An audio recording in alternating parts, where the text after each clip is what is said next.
Olá, meus amigos, sejam todos bem-vindos para mais um dia de aulas voltada para a Polícia Civil do Distrito Federal. Todas as aulas ao vivo e transmitidas online para você aí 0800. Com um detalhe importante, a voz, como vocês estão vendo, não está lá um Abrastemp, mas vamos fazer o melhor aqui. Serão 3 blocos de conteúdo. Detalhe importante, meio-dia eu vou entrar para fazer uma live sobre os últimos panoramas, né? As últimas informações sobre o mundo dos concursos públicos. Mas antes, eu queria te fazer um convite, caso você ainda não tenha visto o material, diretor, coloca para mim na tela, por favor, no site do Gran Curso Online, que eu quero mostrar uma coisa pro pessoal. Aqui, ó, eu estou no site do Gran, ok? Essa é a página inicial. Eu vou pedir para vocês virem aqui nesse ícone material, e aí você vai acessar essa página aqui. Quando você entra em material, lembrando que é material 0800, gratuito, aberto para todo mundo. Quem tem curso, quem não tem, todo mundo tem acesso a isso aqui que eu vou mostrar, tá? Apostilas e e-books, tu clicou, cai aqui. Guia de estudo, lembrando que é esse primeiro ícone da tela. Ícone voltado da Polícia Civil do Distrito Federal, guia de preparação. Tá aqui, ó, o guia de preparação é um e-book gratuito que eu preparei e eu e meu amigo Érico Palazzo, na quinta-feira passada, a gente fez uma aula de apresentação disso aqui. É um passo a passo, um guia para te conduzir pela mão para rumo à preparação eficiente para a Polícia Civil. Isso vale para agente, tem o guia de agente, tem o guia de escrivão. Tem grades lá com 4 horas, com 6 horas, você faz a adaptação que você precisar. Totalmente 0800, vocês devem saber, na condição de juiz do Distrito Federal eu não posso ser coaching, a gente não pode atuar como coaching, mentoring ou qualquer coisa semelhante por conta de proibição trazida pelo CNJ, mas ajudar meus alunos de forma gratuita, com um direcionamento não me faz não me traz nenhuma proibição e ao contrário me deixa bastante feliz de ver gente como o Freitas, que é meu amigo de longa data, um aluno que virou um amigo, ver aí a aprovação dele para Delta. Eu sei, ele não parou ainda, ele vai querer mais. Para você ver como é legal esse mundo dos concursos, eu inclusive fiz o recurso dele da segunda fase da PCDF para o cargo de delegado e a prova que eu fiz o recurso dele era a melhor de todos os recursos que eu fiz, era a dele. Ora, mas não deu certo, porque a pontuação trazida pela banca foi injusta. Por exemplo, ele esqueceu de colocar nota de culpa, que é um documento sem tanta importância dentro daquele contexto ali do flagrante.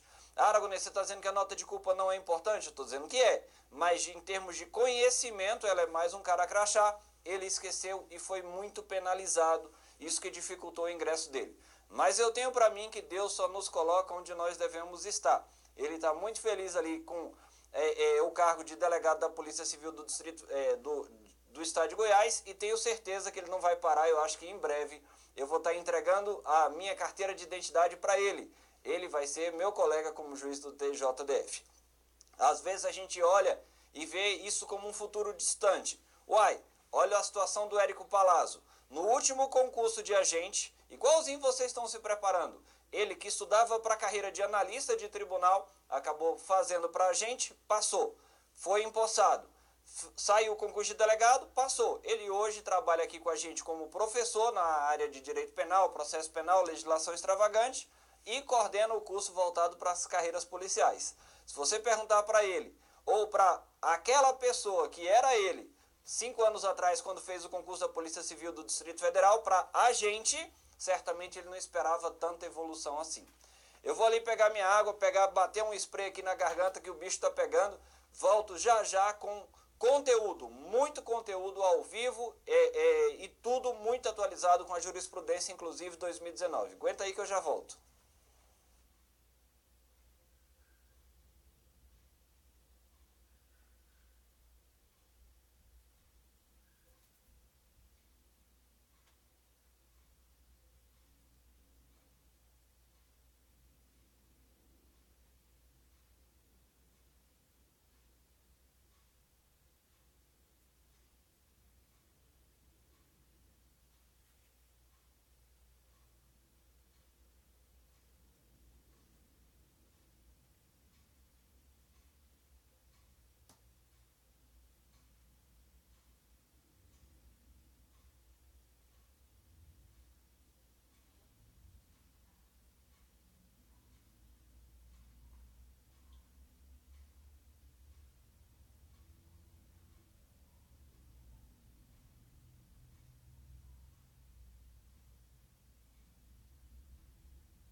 Vamos seguindo aqui no artigo 5º, meu amigo, é hora de a gente falar no direito de defesa. Preste atenção, porque nas carreiras policiais o direito de defesa ganha ainda mais importância. Você vai ver que lá no processo penal você aprende que no inquérito policial não há contraditório, não há ampla defesa. Calma lá, calma lá. Para prova objetiva você até pode raciocinar assim, mas eu preciso que você lembre que tem contraditório, só que ele é diferido, ele é postergado. Lá no inquérito policial também vai ter direito de defesa? Vai sim. Preste atenção por conta da súmula vinculante 14, porque ela vai te visitar na hora da prova. Aragonês, o que diz a súmula vinculante 14? Fique atento, você precisa saber as súmulas vinculantes. Professor, eu preciso saber todas as súmulas vinculantes? Não. Lá no nosso guia de estudo, preparado para a Polícia Civil do Distrito Federal, já foram separadas todas as súmulas vinculantes que são importantes para o seu concurso e que você vai encontrar, inclusive, de forma hierarquizada. Com uma estrela, aquela que é menos relevante, até 4 estrelas, aquela que é fundamental. Entre elas, a súmula vinculante 14 entra aqui, com 4 estrelas, porque ela é muito importante. É ela que fala que, por exemplo, lá no inquérito, o delegado pode ter acesso aos autos, ou mesmo na fase judicial, desde que tenha sido trazida já e tenha sido disponibilizada, porque a gente tem coisa que ainda está sendo produzida. Se eu tiver uma escuta, como é que eu vou disponibilizar para a defesa, para avisar para ela que tem a escuta telefônica andando, entendeu? Então a gente tem que ter cuidado, é só aquilo que já estiver documentado nos autos que pode ser mostrado. Vem para a tela comigo, ó. A Constituição fala que é assegurado o direito de defesa. Ela fala propriamente em ampla defesa. Ah, um detalhe. Tem a ampla defesa nos processos em geral e tem a plenitude de defesa, que é um dos princípios do Tribunal do Júri.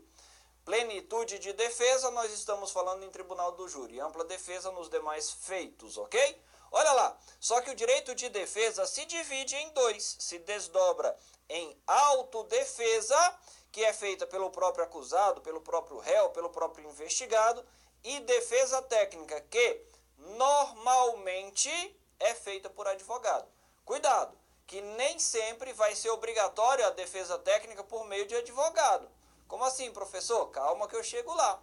A gente sabe sobre a súmula vinculante número 5, que fala do PAD. No PAD, você precisa de ter defesa? Sim, você sempre precisa ter defesa. Agora, no PAD, precisa ter defesa feita por advogado? É isso que a gente vai trabalhar, tudo bem? Vem para a tela comigo então. Ó.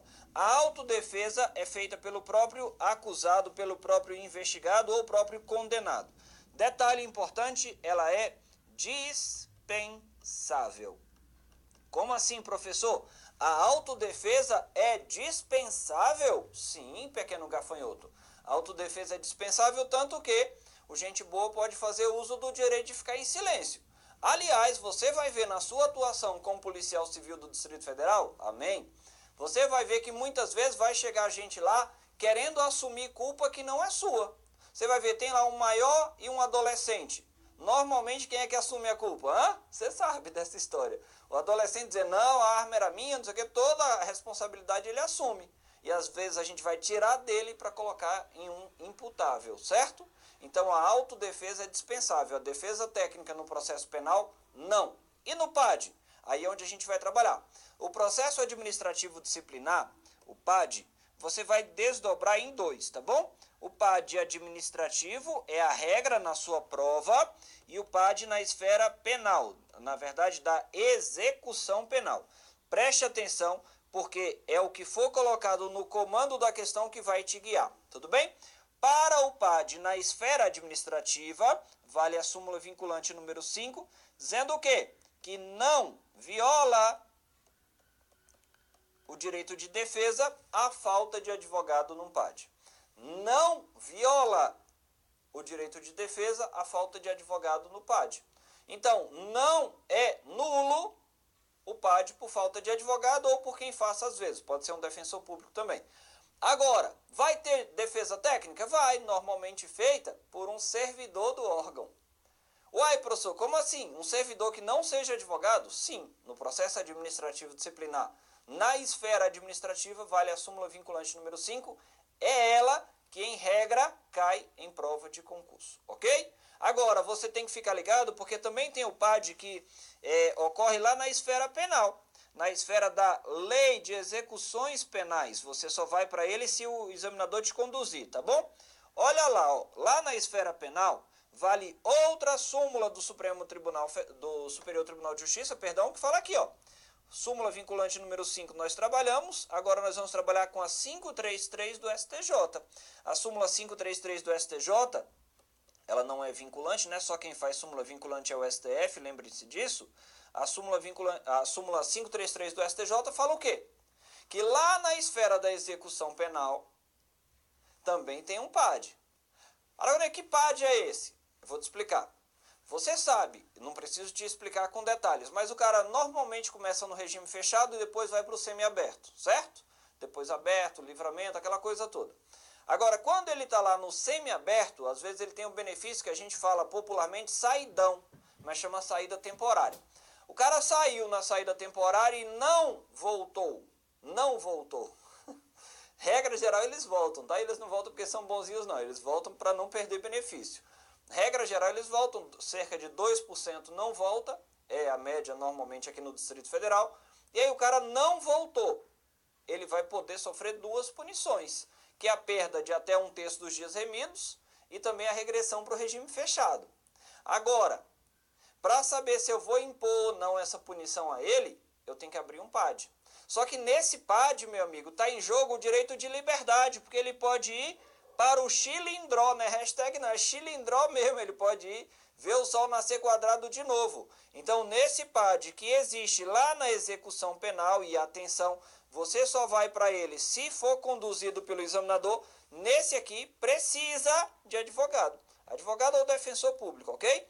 Cuidado que a banca que deve ser a banca de vocês, ela adora colocar a palavra prescinde. Detalhe, ó, a palavra prescinde significa não precisa, tá? Não precisa. E aqui, na situação de baixo, prescinde a presença de advogado? Não prescinde. Não prescinde significa exige.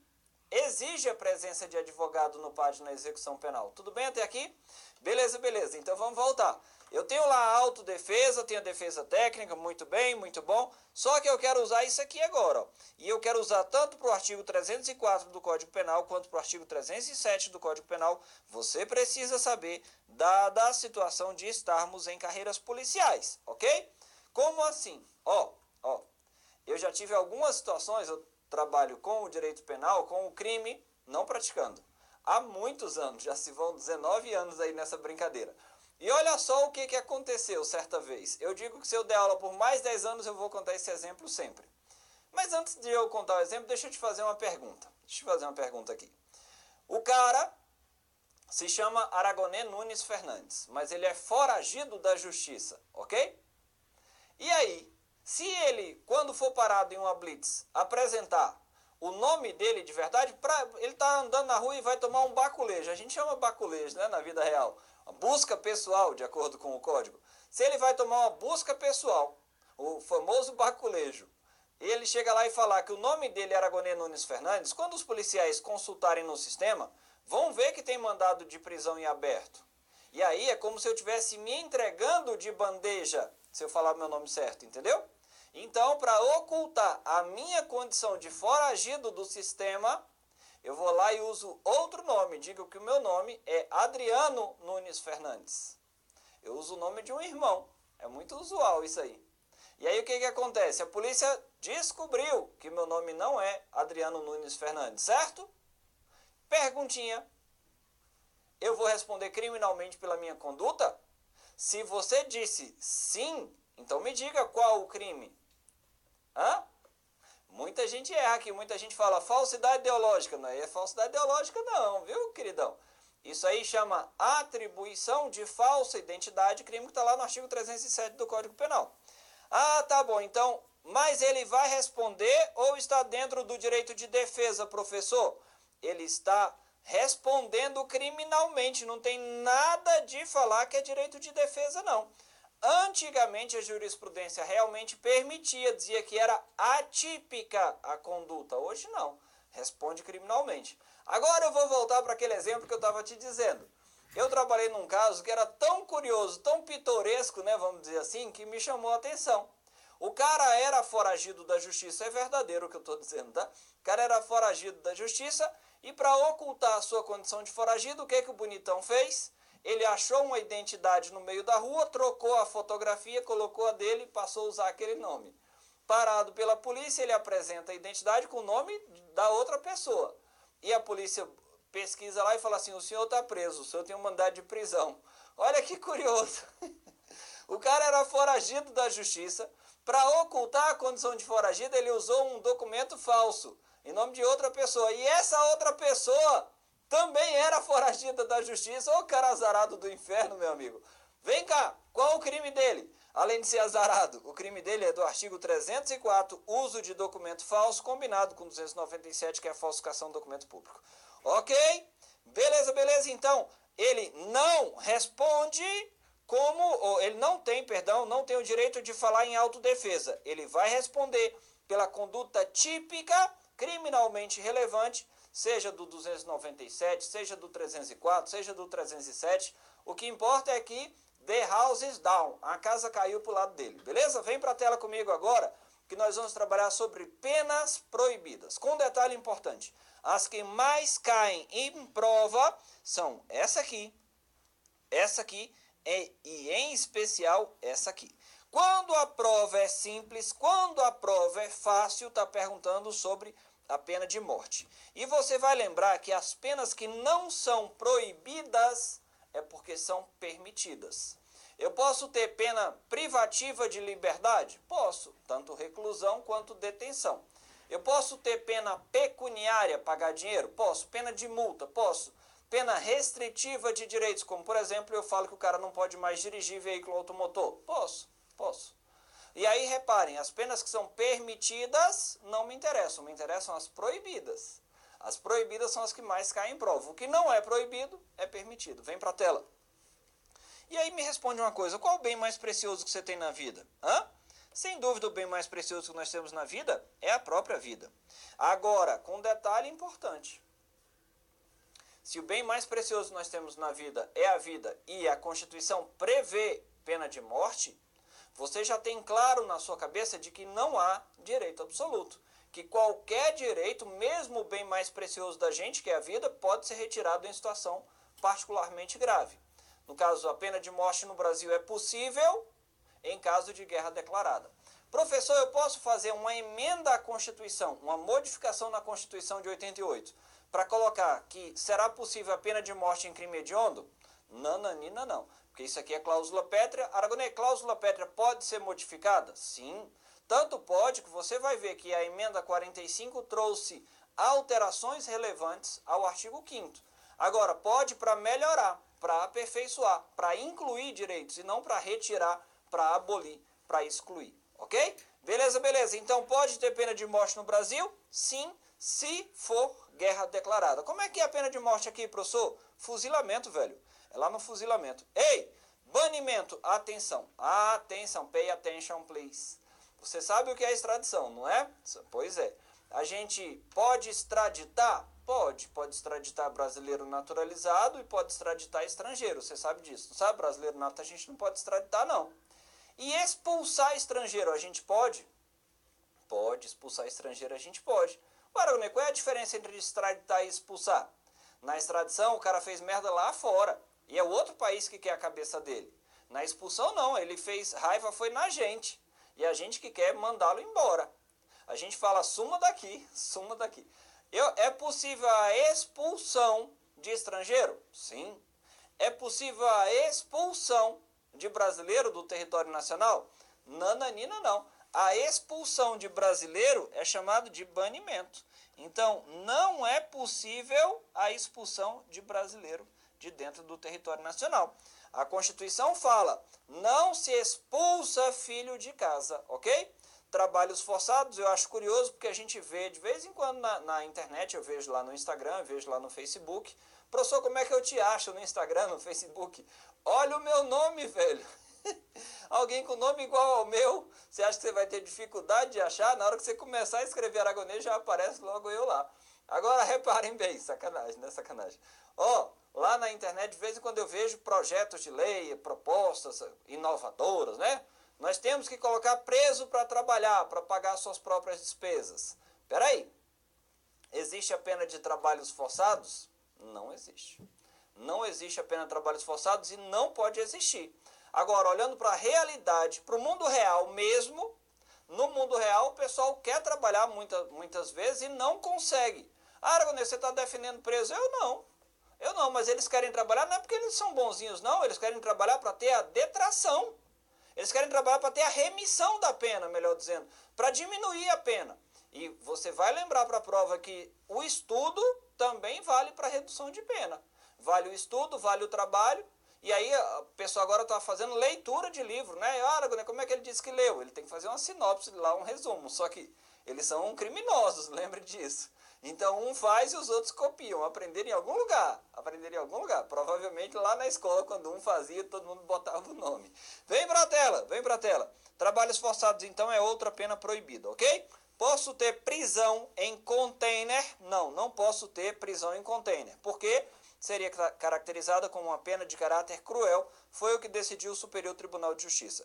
Tudo bem? Beleza, beleza? Tá bom, então vamos embora para que mais cai em prova na atualidade, que é a relativa à prisão de caráter perpétuo. Vem cá. Teve a extradição daquele italiano Cesare Battisti, você lembra disso? Não lembra? Aliás, foi uma novela do diabo aquele caso. Lá na extradição do Cesare Battisti, ou seja lá de quem for, você vai lembrar que o Brasil só pode extraditar se o outro país, o que está pedindo, né? Se ele se comprometer a que não vai aplicar nenhuma das penas proibidas, tá bom? Pegando como exemplo lá o caso do Cesare Battisti, ele tinha sido condenado na Itália por 4 crimes de homicídio a pena de caráter perpétuo. O Brasil extradita, mas extradita para a pena de caráter perpétuo? Não extradita. O máximo de duração da pena, de acordo com o Código Penal, não está na Constituição, está no artigo 75 do Código Penal, se eu não estou enganado, o máximo de duração é de 30 anos. Peraí, se o máximo de duração é de 30 anos, qual o máximo que a gente pode aplicar para entregar o gente boa para lá, né, para extraditar? 30 anos. Que para ele, convenhamos, era prisão de caráter perpétuo, o cara tinha 60 e poucos anos de idade, com mais 30 de cadeia, meu amigo, eu acho pouco provável que ele sobreviva. Agora, reparem, o limite é de 30 anos. E aí a gente vê aquele monte de chacina, aquela loucura. Normalmente, quando esses miseráveis fazem chacina em escola, chacina não sei onde, o que a gente vê? Ele normalmente se mata, não é? Normalmente se mata. Foi o que aconteceu, por exemplo, naqueles 2 jovens que entraram lá na escola, começaram a atirar nos outros, nos outros jovens na escola, e depois um matou o outro, sei lá. Acho que um deu um tiro na cabeça do outro, e esse que, né, o que atirou, depois atirou nele mesmo. Agora, se ele não se mata, é o caso que aconteceu, tipo, uns anos atrás, naquele caso lá do cara que entrou no shopping e metralhou o povo. Você lembra, não lembra? Que você estava no cinema, né? Imagina, tá no cinema lá, começa um tiroteio, até tu entender que focinho de porco não é tomada, você já tomou tiro, né, velho? Agora, reparem, lá naquele caso, vamos supor, no meu exemplo, que o cara matou 20 pessoas e que ele pegou por cada um dos crimes 20 anos de cadeia. Então, 20 vezes 20, eu não sou muito bom de conta não, mas eu acho que vai dar 400 anos de cadeia. Aragonês, mas espera aí, lá na lei está dizendo que no máximo, olha lá na tela, diretor, lá na lei está dizendo que no máximo o cara vai puxar 30 anos, mas ele recebeu 400, é igual aquele cara lá da chacina do Carandiru, não sei o que, né? 500 e tantos anos, 400 e tantos anos, o máximo que ele vai puxar é 30? O máximo que ele vai puxar é 30. E o restante, professor, bota na conta do Abreu. Nem ele vai puxar, nem eu. Agora, repare, essa foi horrível. Essa foi horrível. Foi o que deu para arrumar. Agora, repare. Ainda me pagam para estar aqui, puta merda. Agora tem um detalhe. Quando ele for lá para os benefícios da execução penal, para o cara ter, por exemplo, a progressão, né, por 2/5, no caso, se ele é crime hediondo, isso aqui é crime hediondo, né? Todo homicídio qualificado é crime hediondo, gafanhoto não, nem todo homicídio qualificado é crime hediondo, tem que lembrar disso. Porque homicídio qualificado privilegiado não é, né? Não é. Agora, reparem, ele vai puxar 2/5, certo? E aí a minha pergunta, ele vai puxar 2/5 de 30 ou 2/5 de 400? Eu não sei quanto é 1/5 de 400, não. Eu acho que dá 80 anos. O que eu vou dizer para ele, volte daqui a 160 anos ou volte daqui a 12 anos? Qual é a minha pergunta? Vou falar para ele, volte daqui a 2/5 de 400 para buscar o benefício da execução penal ou é 2/5 do limite? Na prova, você vai dizer que ele vai voltar 2/5 sobre a pena total. Na tela, diretor, 2/5 sobre a pena total de 400 anos. Na prática, ele vai puxar 30 anos no regime fechado e é pouco, né? Diga-se de passagem, é pouco porque esse miserável é o estrago que ele fez. Agora, cuidado com doido, tá? Doido, eu digo doido no popular, beleza? Eu sei que a norma fala inimputável, a norma fala isso mesmo. E é curioso, porque tem uns negócios que a gente vê na novela, não vê? Negócio de cleptomaníaco. Na vida real tem mesmo, sabia? Tem mesmo. E tem um conhecido da minha família que era, e era um negócio constrangedor, que era uma pessoa bem de vida. Eu lembro que a gente era criança, e eles eram uma família bem de vida. Foram lá em casa uma vez, amigos, né, dos meus pais, foram lá em casa e ele levou um negócio que nem tinha tanto valor, não. Depois, a mulher dele, toda constrangida, a mulher dessa pessoa, toda constrangida, veio devolver, né? Ligou pro meu pai, todo sem graça. Eu vim devolver e tal, ele tem um problema. Tinha mesmo, ó, que negócio louco. E como juiz eu já vi algumas situações também. Agora, eu quero falar do inimputável mesmo, que isso aí é inimputabilidade também, tá? É inimputabilidade também. Ele é absolvido, chama de absolvição imprópria, né? Que a gente vai aplicar uma medida de segurança. Agora, toda vez que eu falo em medida de segurança, eu lembro de duas coisas, aparecem muito claras na minha cabeça duas coisas. A primeira é uma passagem da minha infância, e a segunda é um julgamento do Supremo Tribunal Federal que remete à minha infância. Como assim? Eu fui criado aqui no Distrito Federal, eu tenho esse sotaque do sul da Paraíba, mas eu sou nascido no DF. E aqui no Distrito Federal eu fui criado na Ceilândia, né? Que é onde fica hoje, lá na Ceilândia, fica a maior favela da América Latina. É um lugar de muita gente honesta, muita gente honesta. Os bons são maioria em qualquer lugar. Eu fico muito ofendido quando alguém fica falando de lá, porque os bons são maioria em qualquer lugar. Tem bandido? Tem bandido. Em cidade rica, cidade pobre, tem bandido em todo canto. Agora, reparem, lá na rua, abaixo da minha, eu lembro que minha rua, quando eu era moleque, nem era asfaltada, né? Era rua de cascalho, e tinha um doido, eu vou chamar de doido, beleza? Era inimputável, né? No direito, mas a gente chamava de doido lá, quando a gente era criança. E ele gostava de jogar pedra em quem passava na rua, o Bugalu. O caso é verdadeiro mesmo, me remete isso aí, volto 30 anos no tempo, no instante. O Bugalu jogava pedra em quem passava na rua. E eu te pergunto, qual a pena de jogar pedra em quem passa na rua? Depende da pedra, né, professor? Vai que é um meio-fio. Mas não era não. Era uma pedra pequena. Ele jogou uma pedra pequena e veio aqui, eu não sei desenhar, beleza? Olha que desenho bonito esse que eu fiz. E atingiu aqui, na têmpora, saiu, cortou aqui, ó. Cortou aqui, começou a sair o mel, né? Começou a sair sangue. Aqui, diretor, ó. Começou a sair sangue pra chuchu aqui. Machucou pra cacete. Qual era o crime? Né? Lesão corporal leve. Machucou porque tava no supercílio ali, sangra mesmo. Ei, não é da Constituição Federal não, miserável, é do Código Penal. Lesão leve, qual a pena, você sabe? 3 meses a 1 ano de detenção. Agora, beleza. Tá, agora, Aragonês, você contou essa história toda do Bugalu pra quê? É que passa-se o tempo, e às vezes a gente se vê numa situação muito diferente, né? Eu vi um julgamento do Supremo Tribunal Federal que a conduta do cara, tido por inimputável, doido, portanto, era jogar pedra em quem passava na rua. Na hora eu lembrei do Bugalu, velho. Mas eu lembrei com uma tristeza, sabe? Sabe há quanto tempo esse cara estava em medida de segurança? Durma com um barulho desse, olha aqui, ó. Caso julgado pelo Supremo Tribunal Federal, o cara estava há 26 anos e 10 meses. Durma com um barulho desse, 26 anos e 10 meses em medida de segurança. E aí eu te pergunto, de verdade, é razoável? É proporcional? Porque uma coisa é certo, pode ser que ele nunca fique bom, ele seja doido o resto da vida. Agora, pro inimputável, que a gente está chamando de doido só para fins didáticos e não é nenhuma ofensa, eu tenho gente na família, beleza? Inimputável, só para que fique claro. Pro inimputável, também se aplica o limite de máximo de 30 anos? Sim, se aplica, porque a dignidade da pessoa humana, tanto a pessoa humana sã, quanto a deficiente, né, com deficiência mental. Agora, qual o limite máximo da duração da medida de segurança? Será que são só os 30 anos?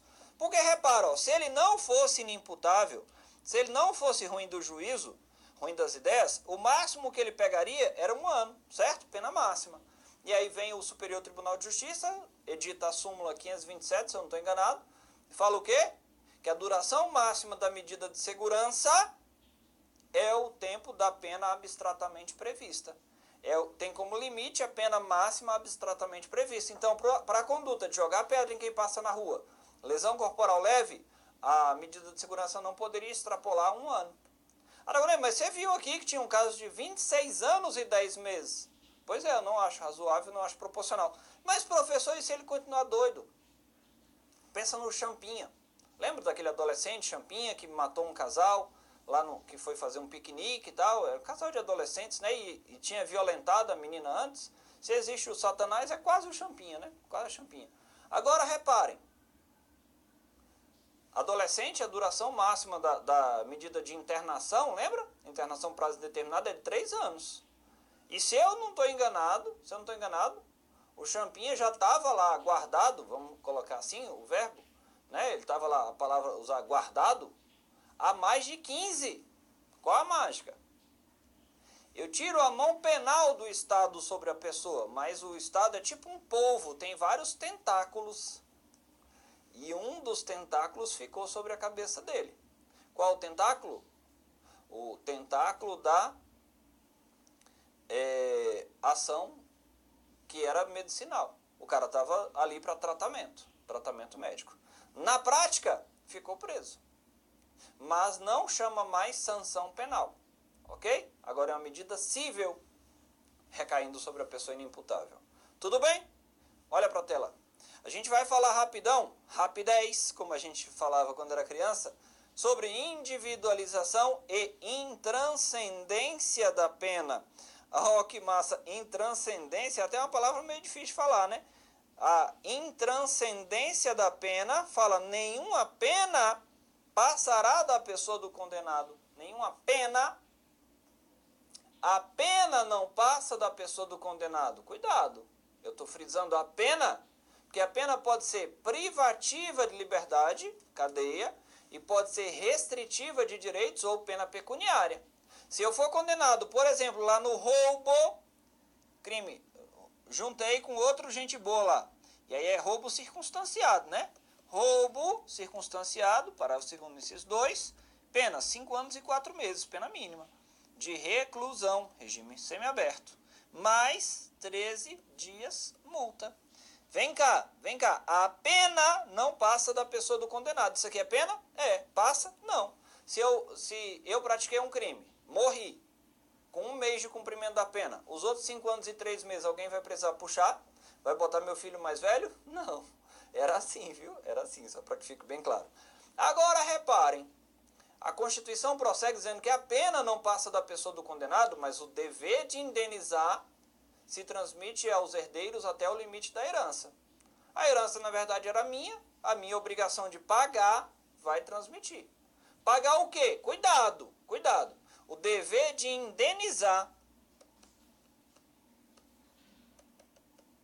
que transmite. Isso aqui, ó, dias multa é calculado com base no valor do salário mínimo, regra geral, certo? Em outras palavras, isso aqui vira dinheiro.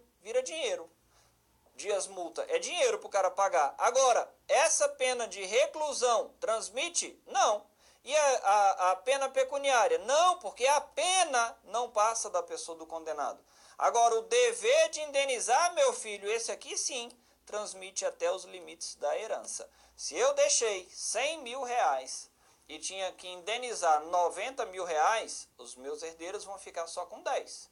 Agora, se eu deixei 100 reais e tinha que indenizar 1.000 reais, só vai passar para os meus herdeiros a dívida de 100, que na verdade eles não vão receber nada.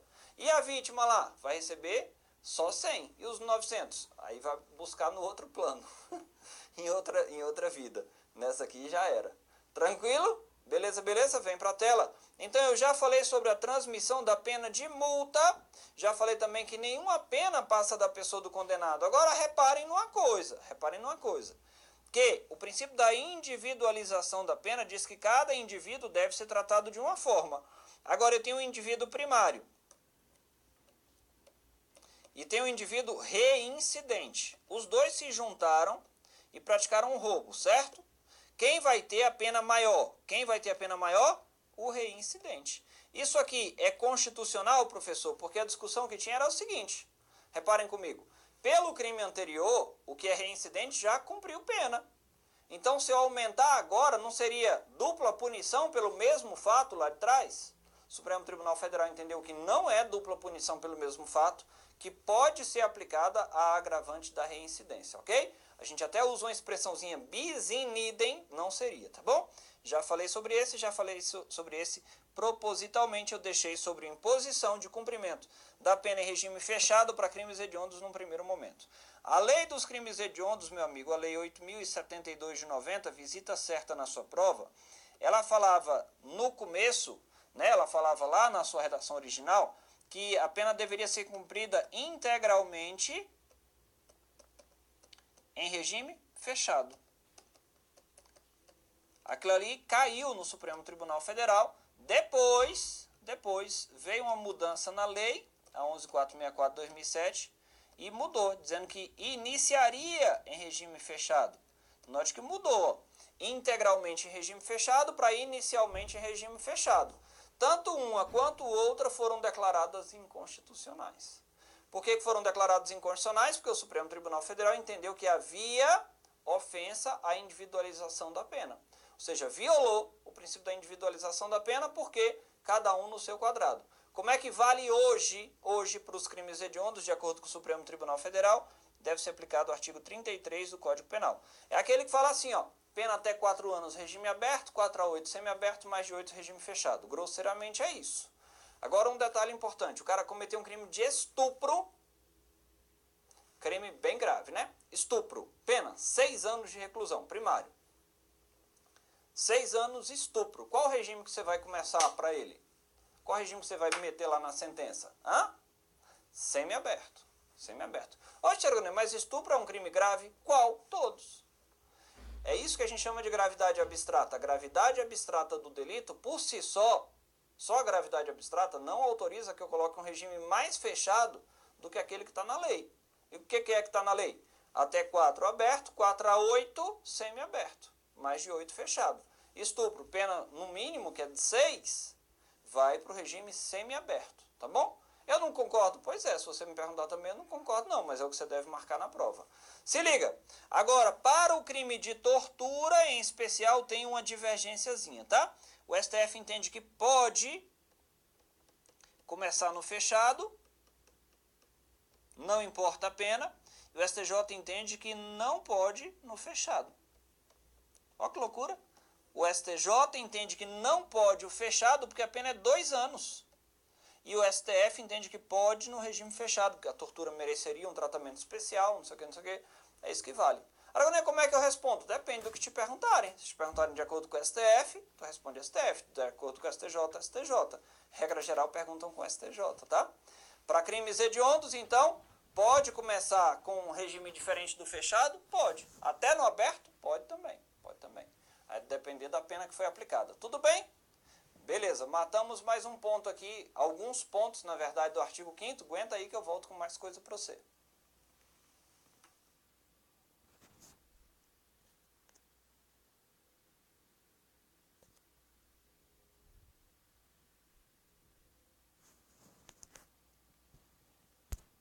A Constituição, vem para a tela comigo.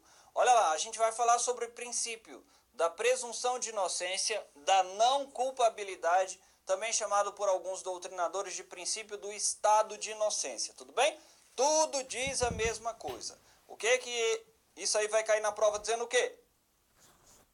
Ninguém será considerado culpado antes do trânsito em julgado da sentença penal condenatória. Eu vou de novo. Ninguém será considerado culpado antes do trânsito em julgado da sentença penal condenatória. Sobre esse tema aqui, quero trabalhar com um negócio com vocês que é importante para a sua prova, muito importante para a sua prova, que é uma das fases do seu concurso. Aliás, vem para a tela comigo, ó. Eu estou falando do exame de sindicância de vida pregressa. Ao longo desse tempo que eu dou aula, velho, já tem um bom tempo, já tem um bom tempo, graças a Deus, que eu dou aula. Eu vi muita gente, em especial nas carreiras policiais, precisar de ajuda nessa fase aqui. Na fase de sindicância da vida pregressa, o que pode te eliminar? Cuidado hoje com as redes sociais, tá bom?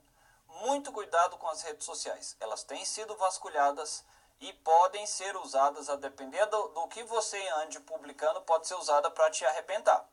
Quando você olha aquele assassinato, aquele homicídio envolvendo lá aquela ex-vereadora do Rio de Janeiro, Marielle, não lembro o sobrenome dela, o que aconteceu lá no caso dela? Para chegar nos autores, né, os matadores mesmo, quem foi, quem mandou, tal, isso aí ainda tá em um pouco de discussão, né, um pouco turvo, mas os matadores parece que chegaram.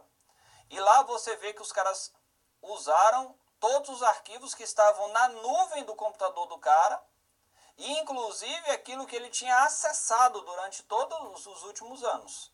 Então fique atento, fique atento. Tudo que você posta na rede social pode repercutir para você? Pode. É melhor tomar mais cuidado, tá bom? Agora, o que é o tradicional para a prova? O que é consolidado? Sentença penal condenatória transitada em julgado pode te eliminar. Decisão penal condenatória definitiva, da qual não cabe mais recurso, pode te eliminar. O lance é que as bancas estão indo muito além, estão pulando o corguinho, como a gente fala no popular. E aí tem gente que está sendo eliminado porque teve um inquérito em andamento. Tem gente que está eliminando. Tem gente que está sendo eliminado porque teve um inquérito arquivado ou uma sentença absolutória ou uma prescrição da pretensão punitiva declarada. Isso não pode eliminar de acordo com o Supremo Tribunal Federal. Agora, reparem, o que pode eliminar mesmo? Consenso. Sentença penal condenatória transitada em julgado. Muita gente é eliminada, às vezes por atos infracionais, às vezes pelo 28 da lei de drogas. Para de usar droga, né, velho? Pro teu bem, pro bem do teu concurso também. Agora, pode eliminar? Aí é um critério que a banca normalmente elimina na via administrativa, mas também normalmente se ganha na esfera judicial, desde que não seja sentença penal condenatória transitada em julgado. Ok? Muita atenção para o que você coloca nas redes sociais, todo mundo está acompanhando, tá? Isso a gente vale para concursos do Executivo, como a BIM, concurso da Polícia, concurso do Ministério Público, do Judiciário, tem que ficar esperto. Outro ponto que eu queria trabalhar com você, então, sindicância de vida pregressa, já foi, já peguei. Eu tenho um inquérito em andamento, Marielle Franco, né? Marielle Franco. Tem um inquérito em andamento. O inquérito em andamento pode me eliminar do concurso? Regra geral, não. Tudo bem?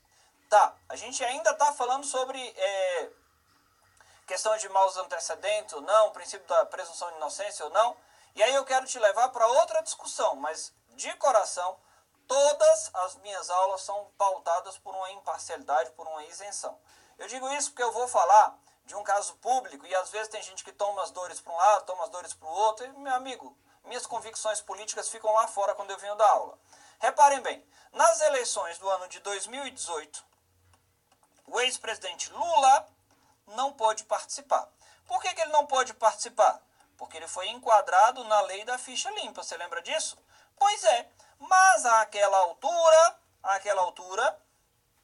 ele não tinha condenação penal definitiva. O que ele tinha? Condenação penal em segundo grau. Teve a condenação federal condenação dada lá pelo então juiz Sérgio Moro e que foi confirmada pelo TRF. Repara, contra a decisão do TRF, o pessoal interpôs lá para o STJ e lá para o STF. Professor, ele não pode concorrer. Mas a ficha limpa, velho, a ficha limpa, se liga, são coisas diferentes. Não troca alhos com bugalhos. A ficha limpa era a condição de elegibilidade de direito eleitoral. Tanto é assim, que lá para ter a suspensão dos direitos políticos, lembra que tem perda, suspensão? Lá na suspensão dos direitos políticos é exigido condenação penal transitada em julgado enquanto durarem os efeitos. Ou seja, ele não estava sem os direitos políticos. Ele não podia outra coisa, ele não podia disputar a eleição. Ele não estava com os direitos políticos suspensos, entendeu? Agora sim. Ah, por que você deu alerta? Porque eu estou falando sobre o Lula e o Lula é um ícone realmente da nossa política. O cara foi, né? todo mundo que está vivo aí e tem uma certa idade de concurso público inclusive, sabe quem é o ex-presidente Lula. Ele foi presidente da República, dois mandatos, e disputou todas as eleições que eu vi na minha vida, de 89 para cá. Tudo bem? Beleza, beleza? Todas as eleições da sua vida, sacanagem. Delimitação de maus antecedentes. Aqui você tem que ficar ligado, porque em especial esse ponto aqui, ó, cai para chuchu em prova.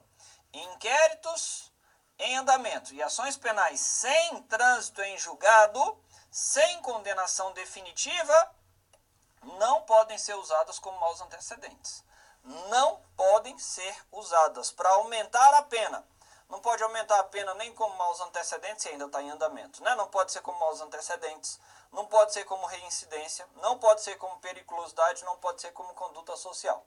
Em outras palavras, não pode usar para elevar a pena em nada, inquéritos em andamento e ações penais em curso. Tudo bem?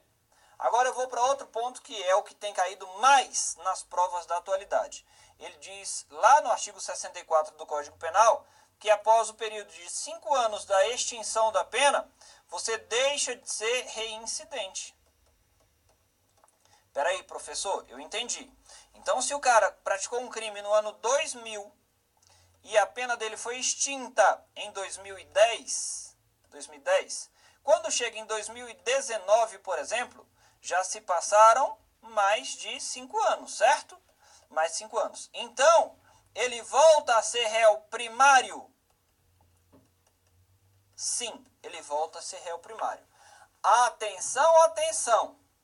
Porque é agora que vem o X da questão. Depois de 5 anos, não há dúvida, ele volta a ser réu primário.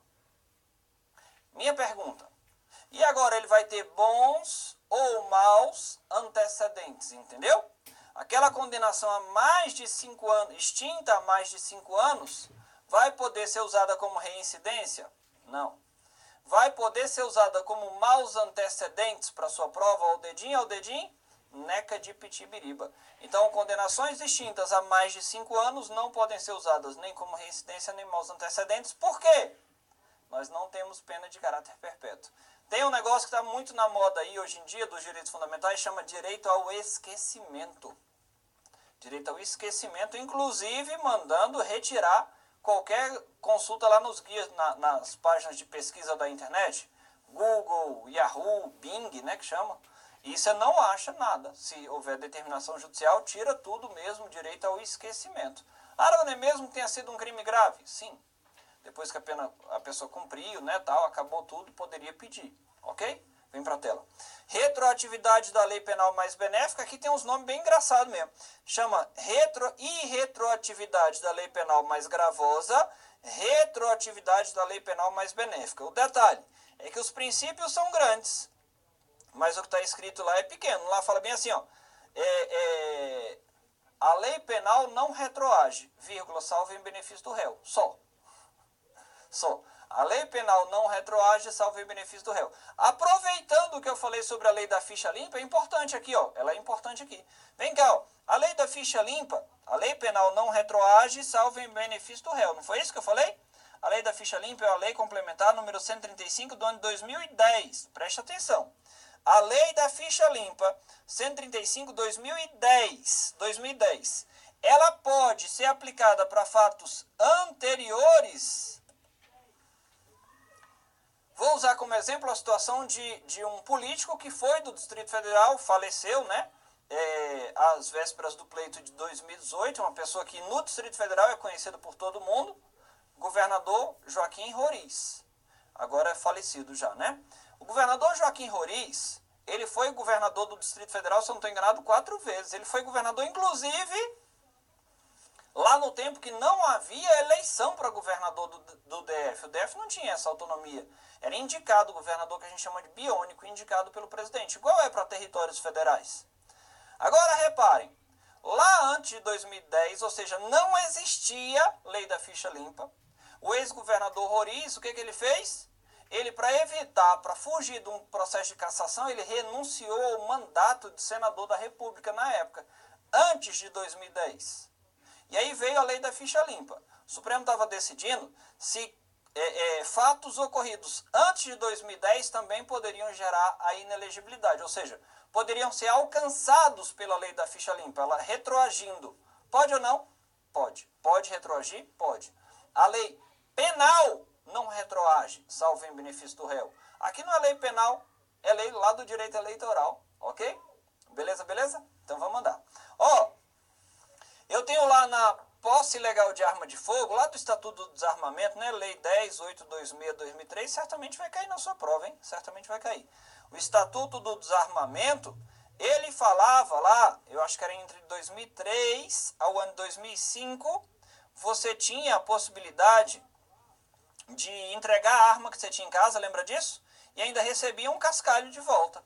Você devolvia a arma, pegava uma grana de volta e não era crime. Olha que negócio maneiro. Era um período entre 2003, que é a promulgação da lei, até outubro de 2005. Já passou, né? Long time ago. Reparem, naquele intervalo você não tinha crime. Então eu tinha aquilo que a gente chama no direito penal abolício criminis temporária. Certinho? Beleza, então eu vou para a minha pergunta agora. A lei penal não retroage, salvo em benefício do réu. Minha pergunta é, para beneficiar, retroage sempre? Sim ou não? Ó o dedinho? Não. A possibilidade de retroagir, quando favorece ao réu, não alcança leis temporárias, nem leis excepcionais. No caso da abolício criminis temporária, era uma lei o quê, miserável? Temporária. A abolício criminis temporária era uma lei temporária. E para a lei temporária, mesmo sendo benéfica, não vai retroagir. Tudo bem? Na tela. Ei, eu tenho lá um crime em continuidade delitiva ou em crime permanente. Era me dá diferença aí que eu não sei nada. Extorsão mediante sequestro. O cara foi lá, pegou uma vítima, fez refém, né? E está lá 30 dias com o cara dentro do cativeiro. Dentro daqueles 30 dias, quando ele raptou a vítima, a pena que valia para extorsão mediante sequestro era de 8 a 12 anos. Lá no início do sequestro. Mas quando ele terminou, quando o cara foi solto, a pena estava entre 12 e 18 anos. Detalhe, o cara vai receber qual pena? Aquela do início ou aquela do final? Hã? Essa aqui, ó. Vai valer? Vai poder aplicar a pena mais grave? Vai. Se não acabou a prática delitiva, vai poder aplicar a pena mais grave. Quando começou, era 8 a 12. Quando terminou, já era outra pena. Então, se no meio do caminho havia uma pedra, a pedra vai entrar no sapato dele, viu? E vai machucar o pé dele. A pena mais grave pode ser colocada? Pode, tanto no crime permanente quanto no crime continuado. Tá bom? Beleza, beleza? Vem para a tela comigo de novo. Eu quero falar sobre o direito de herança. E outro dia foi curioso que um aluno mandou para mim bem assim, professor, caiu no item fácil, diga de passagem, né? Não é muito comum hoje em dia, não. Caiu no item perguntando se era ou não, certo ou errado, né? Prova do CESP, se era ou não assegurado direito de herança. Eu falei, era que eu não lembro. Não lembrava. Eu falei, sabe por que você não lembrava? Porque você não leu a Constituição. Eu sempre lembro isso aqui para vocês. A tarefa de ler a Constituição é sua. De ler a legislação é sua. Eu não vou seguir por você. Você precisa ler. É isolado lá, é solitário mesmo. Agora, o que eu trago? Eu trago o que mais cai da forma como tem sido cobrado. E você repara que eu nem sigo inciso a inciso. Eu não vou por uma ordem cronológica dos incisos. Eu vou por uma ordem lógica dentro da didática que eu estou tentando transmitir. Então, é assegurar direito de herança? É assegurar direito de herança, é protegido, inclusive, constitucionalmente. Agora, o que cai do direito de herança não é bem ele, não. O que cai ou é aquela parte lá de transmitir aos herdeiros, até o limite da herança, da intranscendência da pena, ou a parte quando tem o de cujus é o morto, beleza? De cujus é o defunto. Então, tá aqui, ó, o de cujus era estrangeiro. E o seu decujus, como era conhecido, era casado com a decujinha, que era brasileiro, né? A mulher, e os decujinhos. Ok? 3 decujinhos. Os filhos, né? Eles são todos brasileiros. Então vamos. A sucessão. Sucessão é a transmissão da herança. A sucessão de bens de estrangeiros, né? estrangeiros que têm a sucessão de bens situados no Brasil vai ser regida pela lei brasileira, a não ser que a lei pessoal do morto, ou seja, a lei do país dele, seja mais favorável aos herdeiros brasileiros. O que eu quero com isso? O que eu quero com o dispositivo constitucional? A lei vai dar mais preferência, vai dar mais garantias aos herdeiros brasileiros. É só isso que você tem que ter na cabeça. Então eu posso usar a lei brasileira? Posso. Posso usar a lei do morto, a lei estrangeira? Posso. Se a lei estrangeira for mais favorável aos herdeiros brasileiros. Qual é a ideia? É deixar os bens aqui no Brasil. Se é mais favorável aos herdeiros brasileiros, a gente vai fazer a interpretação ou da lei brasileira ou da lei pessoal do de cujus, ok? Lembrando que o de cujus é o defunto, morto. Morto muito louco. Se liga. Se liga. Quanto ao direito de propriedade, a Constituição às vezes é esquizofrênica, né, velho? Para dizer o mínimo, é um pouco esquizofrênico. O que a Constituição falava? Ela falava bem assim, vem cá. É assegurado o direito de propriedade. Tudo muito bom, tudo muito bem. Igual o direito de herança, é assegurado. É assegurar o direito de propriedade. Por que eu estou chamando ela de esquizofrênica? Porque no inciso de baixo, ela fala bem assim, o direito é assegurar direito de propriedade. E no de baixo, a desapropriação vai acontecer em tal situação. Peraí! Então, pera lá, cara pálida. É assegurar direito de propriedade ou vai ter desapropriação? As duas coisas. É assegurar direito de propriedade, but não tem direito absoluto. Já que não tem direito absoluto, eu posso relativizar. Aliás, o direito de propriedade tem as características lá dos direitos fundamentais, né? Por exemplo, a gente fala que o direito fundamental é imprescritível. Você não perde pela falta de uso. Cuidado, que tem exceções, inclusive o direito de propriedade. Como assim? Você já ouviu falar em uso capião? Cochilou, a onda leva, velho. Se você tem uma terra lá que você nunca vai olhar, alguém pode assumir e ficar para... O dono pode vir buscar, viu? E aí a uso capião, ou o uso capião para alguns, né? A gente teria ali um direito fundamental sendo relativizado. E aí pode o direito fundamental ser perdido porque você não usou, no caso do direito de propriedade, pode. Mas vem. A Constituição fala em desapropriação e fala em expropriação.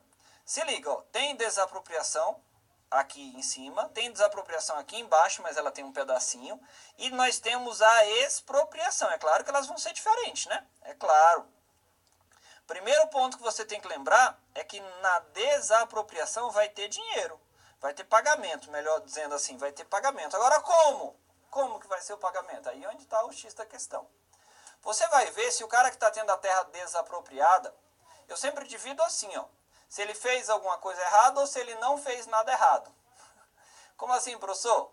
Reparem bem, se eu tenho uma fazenda e o Estado quer passar com uma estrada no meio da minha fazenda, é possível. Só que eu não fiz nada errado, certo? Essa desapropriação é por interesse público, por necessidade, por utilidade pública. Se é nessas situações, necessidade pública, interesse público, utilidade pública, eu não fiz nada de errado. Se eu não fiz nada de errado, eu tenho direito de ser indenizado, certo? E aí o que rola aqui, Indenização prévia e justa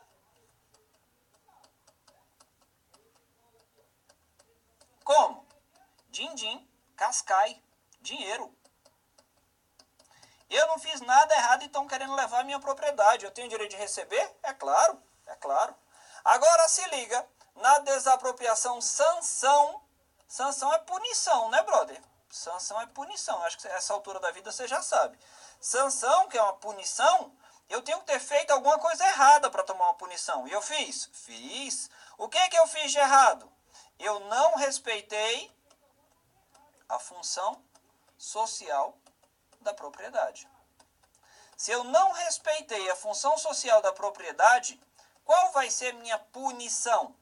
Vai ter indenização? Vai, mas vai ser pagamento em títulos da dívida pública, se for uma área urbana, e da dívida agrária, se for uma área rural. Onde é que está a treta aqui? E a treta é grave. É porque da dívida pública você resgata em até 10 anos e da dívida agrária em até 20 anos. Ô Aragonês, então quer dizer que eu vou ficar sem a minha propriedade, sem dinheiro? Vai receber, mas vai demorar. Por que que tem isso? Pensa aí. Na rua em que você mora, lá tem um lote que está vazio. O lote que está vazio, tá o mato crescendo. É um criatório, vamos cá para nós. É um criatório de mosquito da dengue, que o bicho que trabalha é mosquito da dengue, né? É dengue, zika, chikungunya, Maria. Ó, tem mosquito da dengue, tem craqueiro, tem mato alto, ratazana, barata, tudo que não presta tem lá. Tem lá. Agora repare, esse cara tá trazendo uma coisa ruim para a vizinhança? Tá. Ele está respeitando a função social da propriedade? Nananina, não está. Já que ele não está respeitando, eu vou dar uma punição para ele. Quer ficar sem o dinheiro e sem a propriedade e sem o dinheiro. Vou dar um título. Fala, passa daqui a 10 anos. Tipo isso que vai acontecer. É a Constituição falando para o cara. Se você não quer, transmita para quem quer. Venda para quem quer. Que aí o cara vai edificar. O cara vai produzir, no caso de uma área rural. Entendeu? Vem para a tela. Ó, eu tenho a expropriação. E a expropriação o cara fica sem nada, tá? Fica sem o dinheiro. Fica sem... ele vai receber título? Título nada, vai receber o título de condenado, provavelmente. Ele fica sem dinheiro e ainda vai pro chilindró se brincar, viu? Ainda vai pra cadeia. Quando é que eu posso ter a expropriação, que é a retirada da propriedade? Eu posso ter a expropriação nas terras nas quais o cara cultive substâncias psicotrópicas, drugs.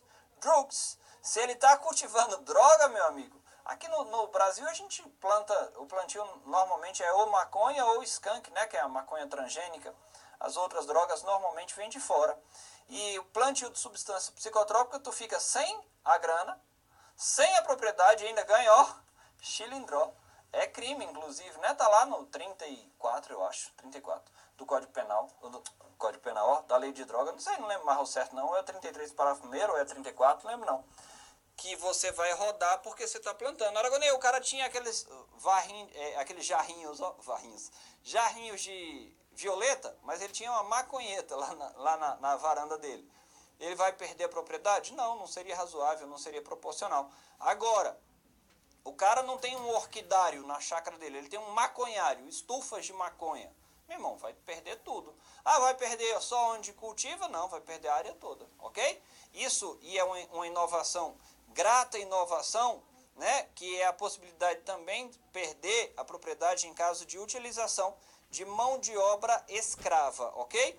Fruto da PEC do trabalho escravo, dizendo que não pode ter trabalho escravo. Se o cara insiste em ter, o que você faz? Tira a propriedade dele. O grande lance aqui é que falta regulamentação legal, né? Os caras que às vezes fazem a norma também exploram trabalho escravo. Então, até onde eles puderem segurar a onda, entendeu? Fica a dica.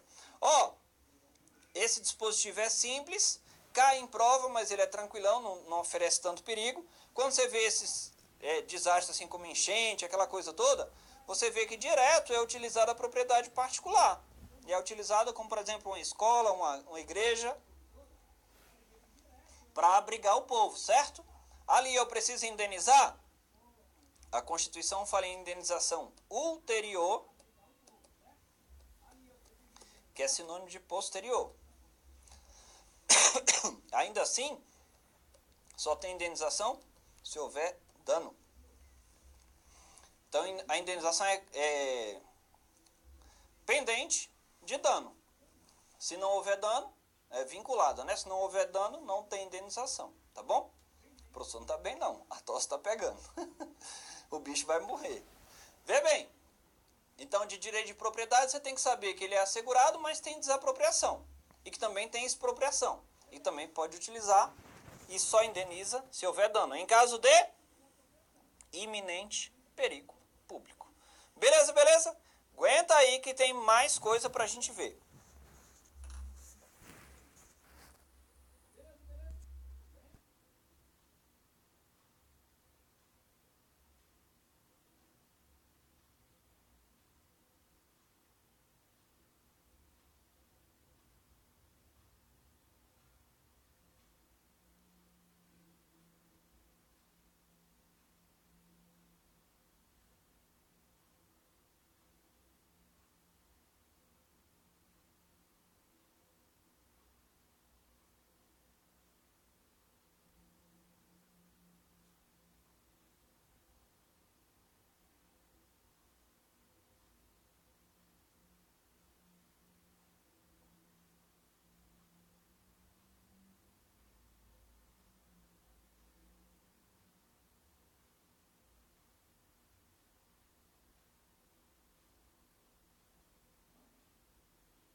Vamos embora porque tem mais coisa para a gente ver. O artigo 5º é infindável, mas você vai ver que a gente fecha esse aqui e vai depois para os remédios constitucionais, que são outro ponto bastante cobrado nas provas também. Ei, vem cá! O artigo 5º pode ser modificado? Tanto pode que eu vou mostrar para você aqui na tela agora algumas modificações. Vem na tela. Emenda 45/2004, ela é famosa entre os concurseiros como reforma do Poder Judiciário, mas ela não reformou apenas o Poder Judiciário, tanto que está aí.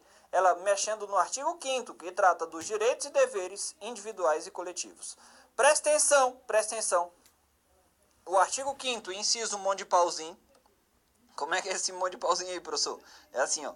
Inciso 78, armaria, né? Quase que não acaba. Aliás, como é que é zero em romano aí? Não tem, né? Por isso que foram inventados os numerais arábicos e eles se proliferam aí muito mais fácil. Se popularizaram mais facilmente. Agora, como é que é número arábico? Ô miserável, arábico é o 0, 1, 2, 3, igual a gente vê lá, os números normais, entre aspas. Se liga! Quando eu falo de inovações ao artigo 5º, as 3 inovações foram formalmente trazidas pela emenda 45. Agora tem um negócio que é a evolução própria dos direitos fundamentais, e você vai ver que pode haver a implementação, a introdução de novos direitos fundamentais. Eu vou trabalhar com isso. Pode ser então de modo formal, de modo informal ou por meio de tratados internacionais. Quando é de modo informal, a gente chama de mutação constitucional. É a alteração na interpretação da norma sem a modificação do texto. Aconteceu, por exemplo, no mandado de injunção. O texto constitucional, o inciso, né, que fala do mandado de injunção, continua normalzinho lá. Mas na vida real, a interpretação dada ao Supremo Tribunal Federal mudou. Como é que chama isso? Mutação constitucional. Vem para a tela comigo.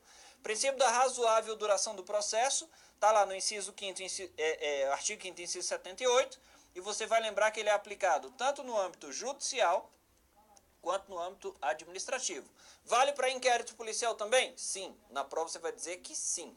A equiparação em tratados internacionais sobre direitos humanos à emenda à Constituição, isso aqui tem caído tanto, mas tanto em prova que eu vou trabalhar de modo em separado. E a adesão ao TPI, isso aqui é artigo 5º, parágrafo 3º. Esse tem desabado nas provas da atualidade. E a adesão ao Tribunal Penal Internacional, a gente chama de TPI. É a última das modificações, artigo 5º, parágrafo 4º, e ele vai dizer o quê? Que o artigo 5º, parágrafo 4º, ele traz a ideia de que o Brasil se submete ao TPI. Ele é o mais simples de todos. O Brasil se submete, certo? O Brasil não se submete, errado. O Brasil se submete ao TPI? Sim, se submete ao TPI. E o que é o TPI? É o Tribunal Penal Internacional. É aquilo que a gente vai entregar, não é extraditar, atenção, a gente vai entregar, porque não é para nenhum país em especial, é para um tribunal internacional julgar. E aí a gente vê casos de pessoas que praticaram, né, normalmente chefes de Estado, que praticaram atrocidades que são levadas ao TPI. Quer um exemplo de TPI? Fazendo uma ligação lá com o direito penal, a gente fala em velocidades do direito penal. Você já deve ter ouvido falar. A terceira velocidade, a mais falada na doutrina, é a do direito do inimigo, né? Direito penal do inimigo. E a quarta, que vai até a quarta, direito penal do inimigo, só que o inimigo é internacional. É exatamente onde entra o TPI. Vem para a tela. Olha lá. Princípio da razoável duração do processo. Você vai lembrar que ele vale tanto na esfera judicial quanto na esfera administrativa. Agora, Aragonês, quanto tempo eu entendo que é razoável?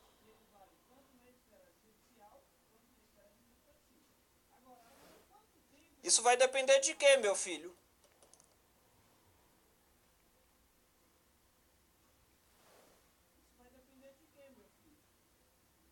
Tudo isso aqui é regido pela complexidade do feito.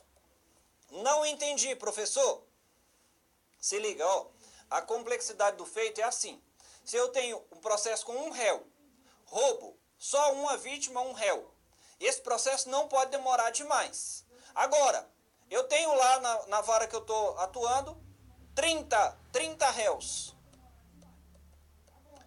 Eu tenho a necessidade de mandar carta precatória para alguns estados. Eu te pergunto, qual o processo que tende a demorar mais? Com um réu ou com 30? É óbvio, com 30. Então, a minha tolerância do processo que tenha 30 réus vai ser maior. Por isso que não há um prazo fechado, entendeu? É de acordo com a complexidade do caso, complexidade do feito, que a gente chama de complexidade do caso. Tudo bem? Vem para a tela comigo então, vamos seguir.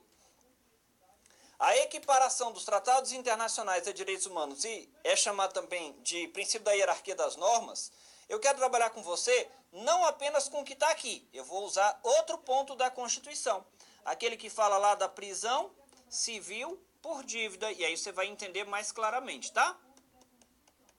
Quando fala da prisão civil por dívida, a Constituição fala que em regra não pode, mas tem duas exceções. A primeira exceção seria no caso da PA, inadimplemento voluntário e inexcusável de PA, lembrando que PA é pensão alimentícia. E a segunda, e mais importante para a prova, é a situação do depositário infiel. A situação do depositário infiel, você olha ele lá e fala bem assim, o que é o depositário infiel? Repare, A está brigando com B, porque às vezes a gente olha o nome e não sabe e fica com vergonha de perguntar, né, velho? A está brigando com B, judicialmente, para saber quem é o legítimo dono do carro. Ao invés de deixar o carro lá no depósito judicial, ocupando espaço e trazendo gasto para o poder público, o juiz deixa provisoriamente, até a treta ser resolvida, o carro com A. Mas A está na condição de depositário do bem, ou seja, ele está ali, por enquanto, só tomando de conta.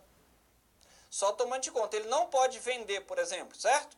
Agora, se ele sumir com o bem, ele está sendo fiel ao compromisso ou infiel? Está aí. Depositário infiel. Só que a Constituição, quando fala da prisão por dívida, fala nos termos da lei. Ou seja, tem que ter a lei regulamentando. Tem a lei regulamentando da pensão alimentícia? Tem. Tem a lei regulamentando do depositário infiel? Tinha. Não tem. Tinha. E por que não tem mais? Porque lá na pirâmide de Kelsen, a gente aprende, a pirâmide de Kelsen é a pirâmide do ordenamento jurídico, tá bom? Lá na pirâmide de Kelsen a gente aprende assim, ó. A norma busca validade na norma superior. Isso aqui era uma pirâmide, tá? Pirâmide horrorosa essa aqui, mas Deus proverá. Oremos. A norma busca validade na norma superior. Então, quem está lá no topo da pirâmide? A Constituição Federal, também as emendas à Constituição Federal e, de acordo com a modificação que foi feita, os tratados internacionais sobre direitos humanos, que forem aprovados em 2 turnos, em 3/5 cada casa do Supremo Tribunal Federal. Eles serão equivalentes, equiparados à emenda. Então, peraí. Se a emenda está lá em cima, o Tratado Internacional sobre Direitos Humanos também está. São todos os tratados sobre direitos humanos? Nananina não. São os tratados aprovados 2 turnos, 3/5 cada casa.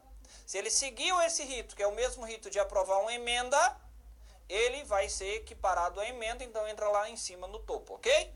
Agora, se ele entrou em outro status, e ele pode ter entrado em outro status, que é o status supralegal, aqui é o degrauzinho do supralegal. E o que entra no status supralegal? São os tratados internacionais sobre direitos humanos também, repara, em cima e embaixo. Só que aqui é aprovado sem o rito de emenda. Qual é o rito de emenda? 2 turnos, 3/5 cada casa. Isso é uma inovação trazida pela emenda 45 do ano de 2004. Existia tratado internacional sobre direitos humanos para trás? Sim. Se existia para trás, ele passou por rito de 2 turnos, 3/5 cada casa? Claro que não. Então ele tem força supralegal. Se um tratado internacional sobre direitos humanos, depois da emenda 45, professor, no ano atual, ele pode existir com rito de emenda e sem rito de emenda? Claro, depende da aprovação dele no Congresso. Se ele passou por 2 turnos, 3/5 cada casa, equiparado à emenda. Se ele não passou 2 turnos, 3/5 cada casa, supralegal. Beleza até aqui? Eu vou voltar nessa informação. Só para completar para você, eu tenho os atos normativos primários e os atos normativos secundários. Ato normativo secundário, exemplo, portaria, instrução normativa, decreto regulamentar.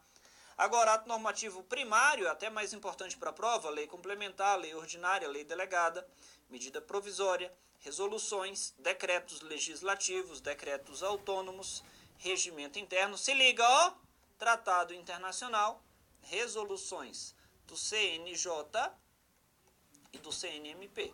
Professor, agora não entendi, foi bulhufas, porque você falou em tratado internacional 3 vezes, seu miserável. Você falou aqui e aqui, os dois são TIDH, Tratado Internacional sobre Direitos Humanos, mas você também falou, para me confundir, aqui. Eu vou fazer um boneco de voodoo seu, professor. É não, velho, são coisas separadas. Tratado internacional que não fale sobre direitos humanos, ele é um ato normativo primário equiparado às leis. Agora, se ele falar sobre direitos humanos, é que abrem-se 2 possibilidades.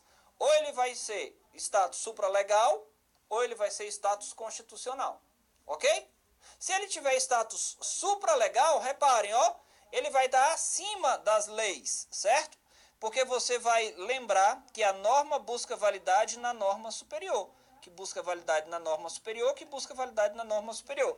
E a Constituição busca validade onde, professor? Nela mesma. Nela mesma, ok?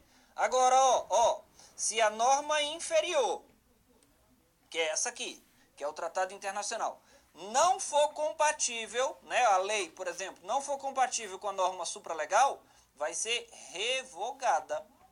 Agora vamos voltar lá que você já vai conseguir entender. Ó, a prisão por dívida falava na lei a regulamentação. Aí tem a Constituição, tem o TIDH, que é a norma supralegal, certo? E tem a lei.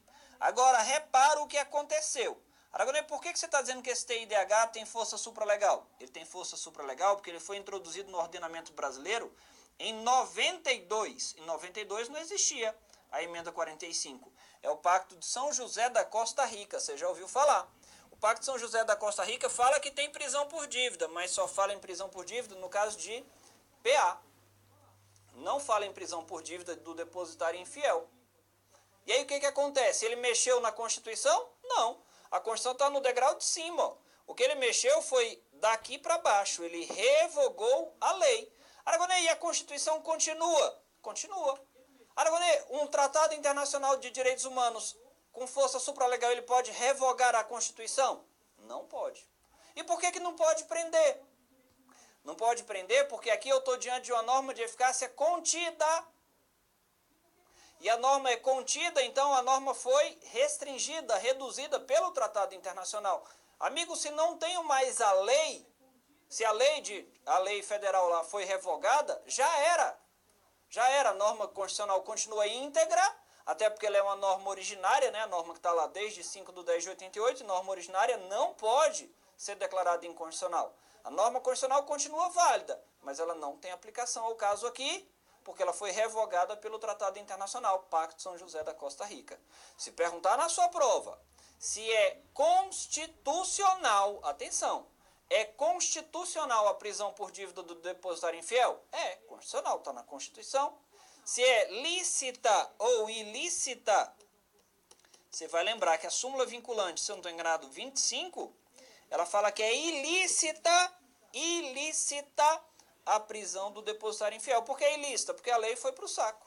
Não tem mais. E a Aragonês pode ter a prisão do alienante fiduciário, que é equiparada a depositário infiel? Não, também. Não pode nenhuma modalidade de depósito. Ok? Beleza, beleza? Vem para mim então, ó.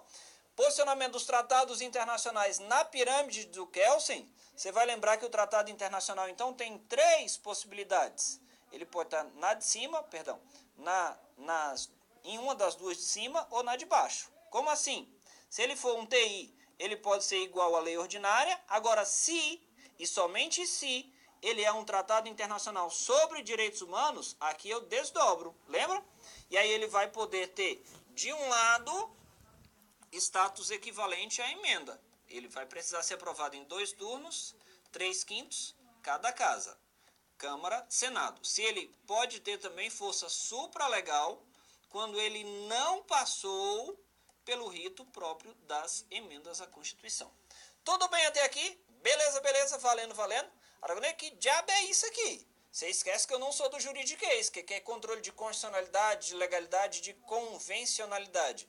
Nunca ouvi falar, professor. Calma, não criemos cânico. É assim, ó. Do ato normativo secundário para a lei, eu chamo de controle de legalidade. Da lei para a norma supralegal, eu chamo de controle de convencionalidade, ó, controle de convencionalidade. De onde você tirou esse nome, professor? É porque são tratados e convenções internacionais. Agora, da lei lá para a Constituição, aí você já sabe, controle de constitucionalidade. É treta. É treta. Quem te disse que seria fácil? Eu só estou te dizendo que dá para fazer, mas fácil não é. Afinal, se fosse fácil para todos, ninguém daria o valor necessário, todo mundo conseguiria. E aqui a gente está falando de algo que exige o seu esforço pessoal, sua dedicação. Senão, não vai. Se serve uma dica de quem já andou muito pelas estradas do concurseiro, foi a minha vida quase toda ligada ao mundo dos concursos, eu vou te dizer um negócio para que você não erre assim como eu errei lá atrás. Não vá com muita soberba. Se você era um bom aluno, no ensino fundamental, no ensino médio, né, primeiro e segundo grau, se você era um bom aluno, cuidado com a armadilha, que é a soberba.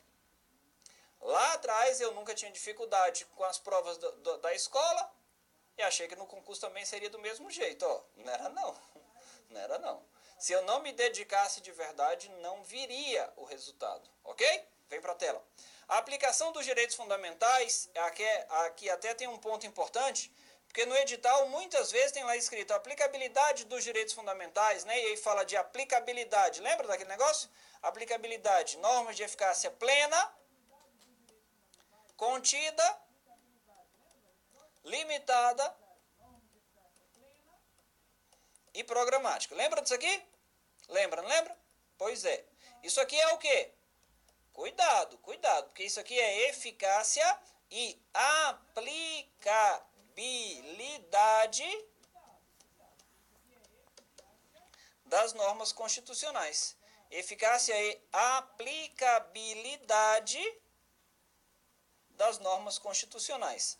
Amigo, não pode trocar alhos com bugalhos, porque a aplicabilidade é uma coisa e a aplicação é outra.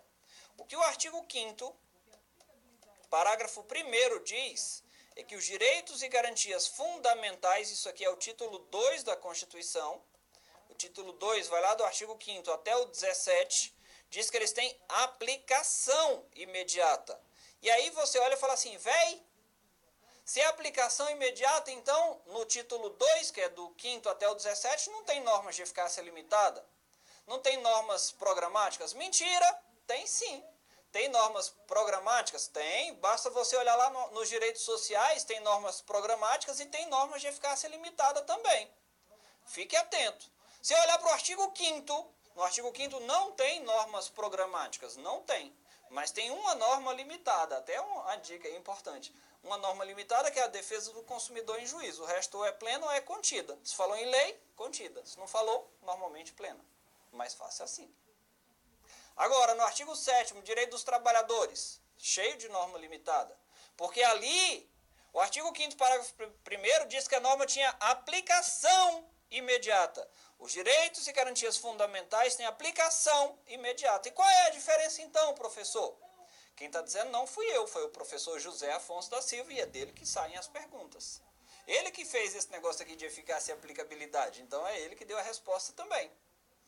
Ele falou que quando o dispositivo do artigo 5º, parágrafo 1º, diz que os direitos e garantias fundamentais têm aplicação imediata, é que desde a promulgação da Constituição, eu vou tentar extrair dali a máxima efetividade possível para proteger os cidadãos.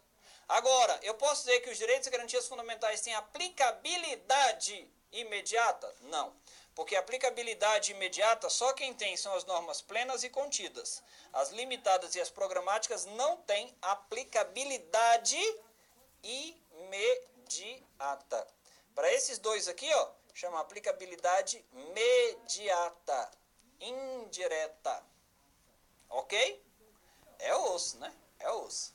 Beleza? Vem cá. O artigo 5º tem normas de eficácia limitada? Falei para você ainda agora, se você não estava em Nárnia. Falei sim, tem a norma eficácia limitada que trata do direito do consumidor em juízo, nos termos da lei. A lei você conhece, não precisa ser concurseiro não. É o Código de Defesa do Consumidor, meu filho, o famoso CDC. Vem para a tela comigo.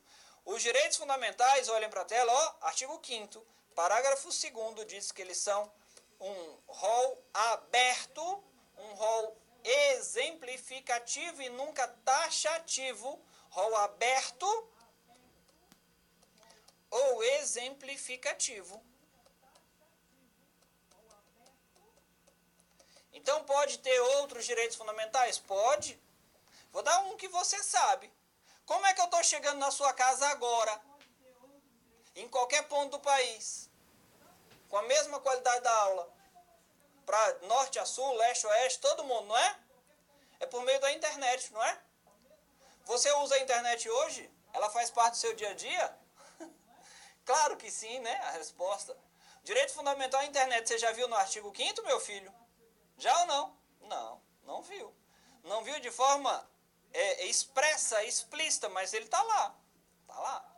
Sabe quando os juízes de vez em quando mandavam bloquear o funcionamento do WhatsApp? Parecia que eu era Armagedon, né? O mundo se acabando e todo mundo corria pro Telegram, aquela confusão. Repara. Quem nunca? Repara.